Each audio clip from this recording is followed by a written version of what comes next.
Godzilla -1. It's out. It's here from Japan. Let's find out how it is right now.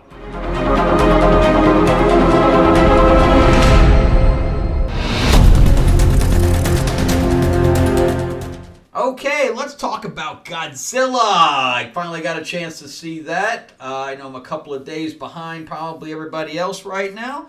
But, yeah, I finally got a chance to see it, and it's all in subtitle.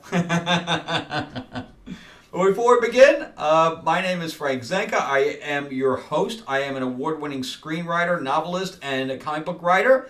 And behind me is some of the stuff that I have also written. I'm also a line producer.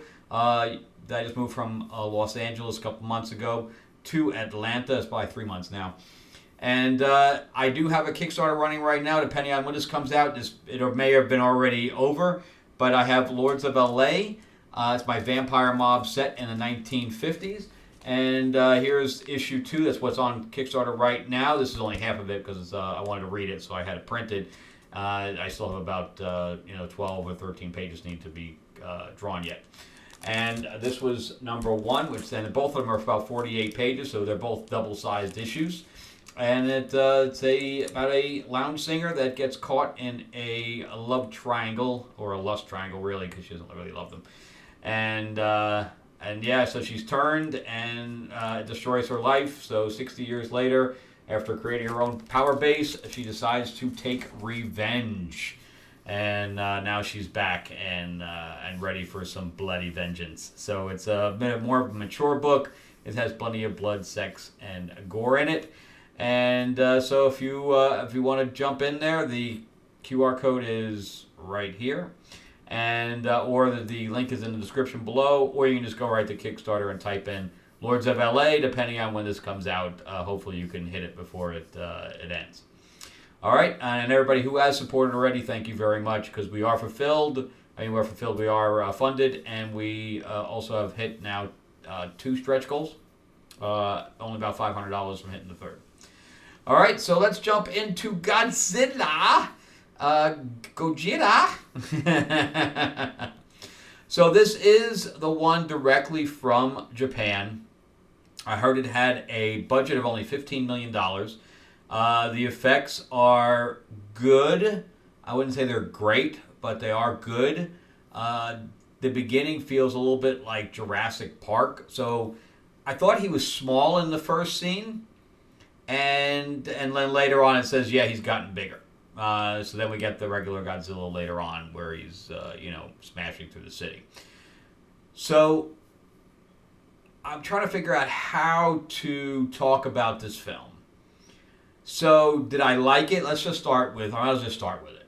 Let me put it this way. Will fans of Godzilla like this film? I do not know. So it's a yes and a no, because I'm a fan of Godzilla. All right, like the first, I saw Godzilla versus Mechagodzilla. I'm going to really show my age now. I'm not 80, but pretty close, I guess, because I saw Godzilla versus Mechagodzilla in a drive-in in New York. So yeah, of course I was a kid, and I went to see it with my parents, and it was like a double feature or something like that in that time period. But I remember, and that had Baby Godzilla in it. I forgot his name. I forgot Baby Godzilla's name. It'll come to me. But anyway, so my big fan favorite of that film was Jet Jaguar, which is actually it's like a Jaguar. Jaguar, thank you. So it's actually should be Jet Jaguar, but it's they always say it Jet Jaguar. But anyway, he was the coolest thing. He was a robot that was able to grow, kind of like Ant-Man. And so I thought he was the coolest thing. He had this big continuous smile on his face. I'll see if I can find a picture and I'll throw it up. But yeah, I really liked, as a child, I really liked that film, and I really liked the whole MonsterVerse My mom and I used to watch that stuff continuously. Went back. That was back when it was regular television, so you had to watch things at a certain time. But I watched all the Godzilla stuff and whatever else. And but in the 1950s, because obviously Toho created Godzilla or has the rights to Godzilla, and there were plenty of Godzilla movies out before there was anything to do with the United States. And one of it had, I think it was the guy from Perry Mason, I forgot his name. But anyway, he was in the film where Godzilla was destroying the city. So it was almost like War of the Worlds kind of thing, where he was almost reporting on it about Godzilla destroying the city. So he gave like a basis of reality to it, where people were, running for their lives and things were being destroyed and their lives were being destroyed, by this monster basically knocking buildings down, etc. So with that in mind, we go into this film, right? Because after that film, or even before, I was black and white, so it was probably after, but, Godzilla was turned into like a hero, and that's where it was like King of the Monsters. So, he would fight the bad monsters and keep, the destruction to a minimum in Tokyo. So, I guess we're going back to form with this, because this film, that's why I say yes or no. So if you're a fan of Godzilla and you're looking for Godzilla being the good guy, you're not going to get it here. This is definitely Godzilla being the bad guy.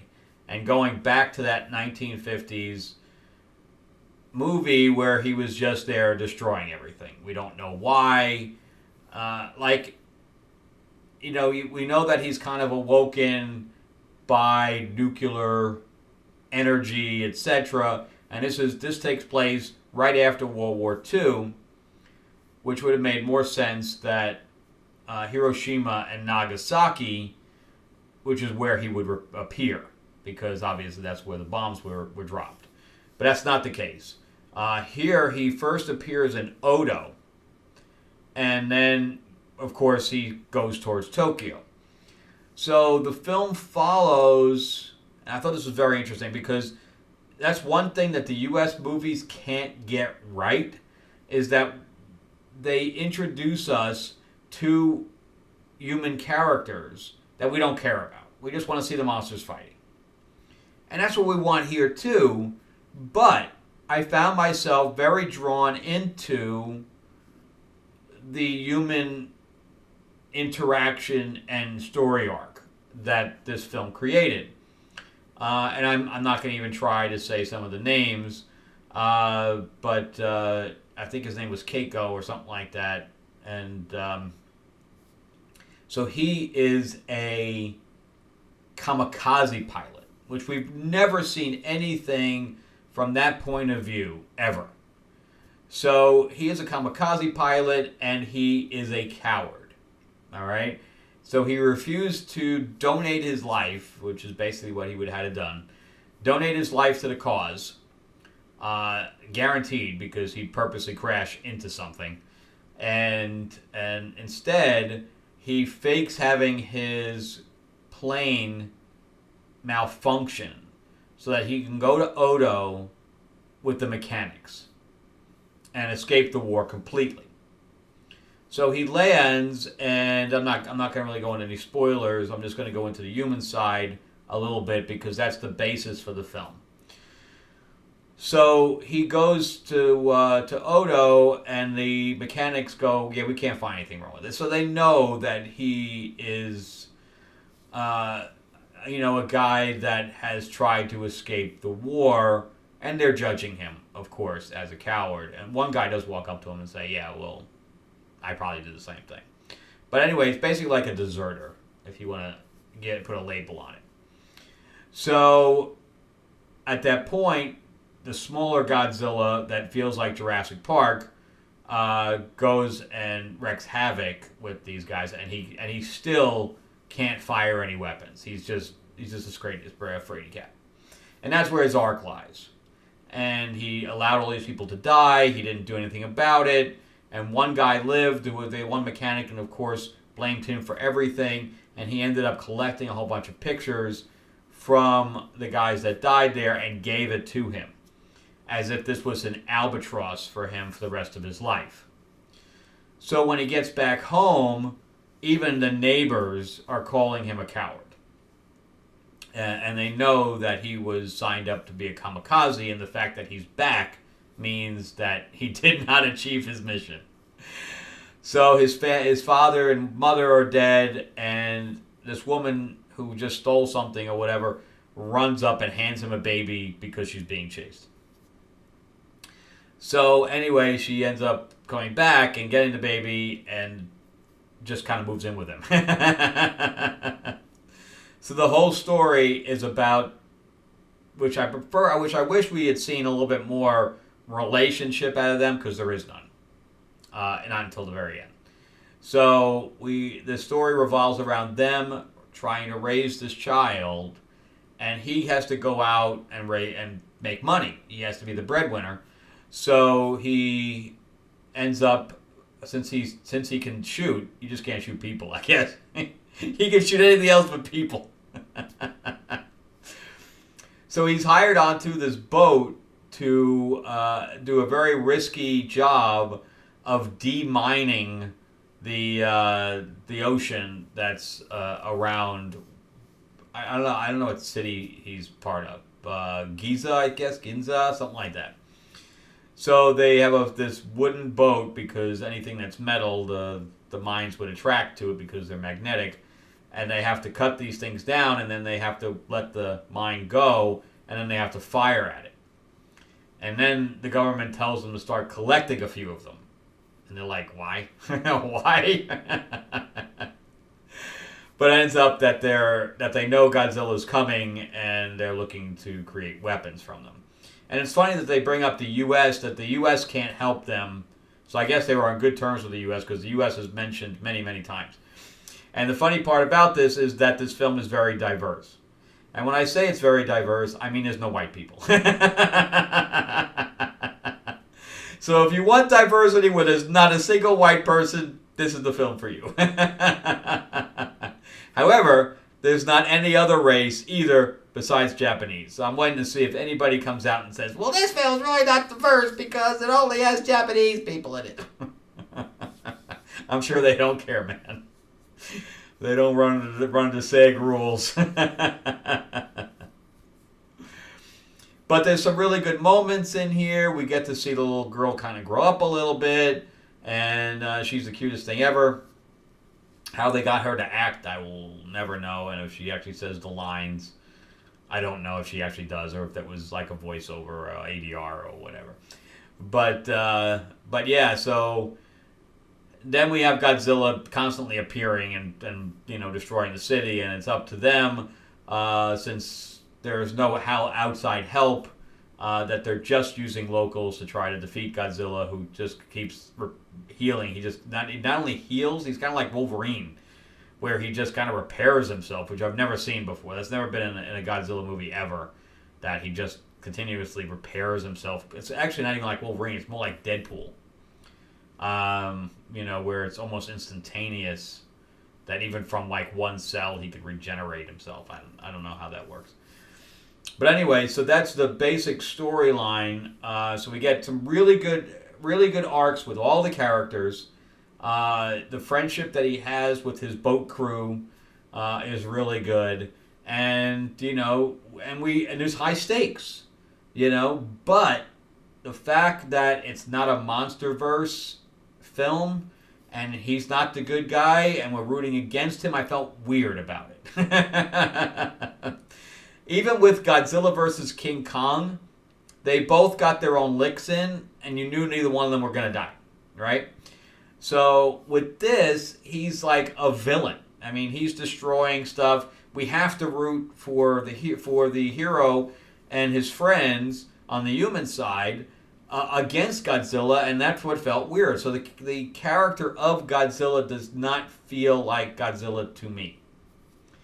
And that's where my biggest complaint is. I would have preferred to have seen, not a revamp of the 1950s movie, which is basically what we got. That instead of a reporter, though, we got a fighter pilot, a kamikaze fighter pilot, and his arc. So, yeah, and the film is very well done. And for $15 million, I don't know what they were paying those extras. But they have a ton of extras. Like they had one piece where the boat, the camera was above the boat. When I say a boat, I don't mean like a tugboat. I mean like a huge liner. And they had extras like completely piled in there. And then, of course, there's the street scenes where they have, boats being thrown and cable cars and train cars and everything being thrown. So naturally, we have a whole bunch of people in the streets just running. So there's a whole lot of extras, and then there's the whole scene where the general is like talking to this whole group of people that then help them. I mean, when we get to like some of the boat stuff, like the fighter, not the fighter boats, but the battleships, we literally only see like 4 people that are on deck. So they limit some of it, and then of course the main characters, there really is only 6 or 7 main characters in the entire film, and that have most of the speaking roles. Everything else is purely extras. But again, they must have spent a fortune on extras. I can't understand. I don't know what they paid for the effects for this, but obviously not much. Of the entire budget was $15 million. Just amazing that they can get that done. Obviously, this thing is going to make a ton of money. So when I saw this, it was a packed house on a Sunday. In fact, everybody must have gone to the movies, because even when I walked into the Marvels, that was full. I was shocked. And the Beyonce movie, that was packed. So I haven't seen the numbers for today yet, but obviously this movie more than made its money back, even if they're getting, if it's, because with China, we only get 25%. So even if it's like 25 or 30% that Japan's getting from this theatrical release here, it's way going to make more, but Toho's going to have a major success on this. And I don't know if they're going to make a sequel where they're actually going to go into the MonsterVerse, but I assume that they are. And maybe they'll turn Godzilla into a good guy again. I don't know. I guess we'll find out. But they can't really make him a bad guy again, because then you're just rehashing the same movie again. And how many times can we see Godzilla just destroying a city? So that's it for me. But I liked it, but I didn't like it simultaneously. I liked what was presented to me. I liked the effects. I liked the stakes. I liked the human characters that were all there. Even though I hate like reading an entire movie, this one really didn't bother me. It didn't have like huge amounts of lines like we're reading paragraphs, and I appreciated that. Now the acting, when you go to these kind of Japanese type films, the acting is always, even when I was a kid, I knew that they were overacting. But they overact with the emotion. When they're just chatting, it's fine. But when they have to cry or they have to yell, it's always over the top. So, I mean, they're like, and I'm serious, that's exactly how it is in the film. So when he's crying. And so I'm like, hey, come on, dial it back just a little bit, man. Can the director just dial you back? So, but yeah, that's how it is. But that's how every Japanese film I've ever seen. That's how they always, in the emotional moments, just go, jump over whatever the top level is. They're beyond that. Almost where it becomes kind of laughable, which is sad because you want to be invested, but at the same time you're just laughing at the fact that they're so way over the top. But anyway, just get used to that. So I'm going to give the film a 7.5 out of 10. It's good, but not great. And it's better than average, but not, and it's not forgettable either. They really developed these characters where it's memorable. But again, I had a problem bidding against Godzilla. So that's what my problem is. But other people might not have that problem, so it's just maybe me. So anyway, that's it for me, but thank you again so much for helping me grow the channel. And if this does come out before Lords of LA ends on Kickstarter, then please check it out. Please give if you can, support it, so that I can keep making more. All right, so there you go, Lords of LA. And when the video ends, I'm going to have additional videos of past stuff, the reviews, whether it's comic reviews or movie reviews or board game stuff or whatever that I do on the channel. But thank you again so much, and happy holidays, everybody. All right, bye-bye.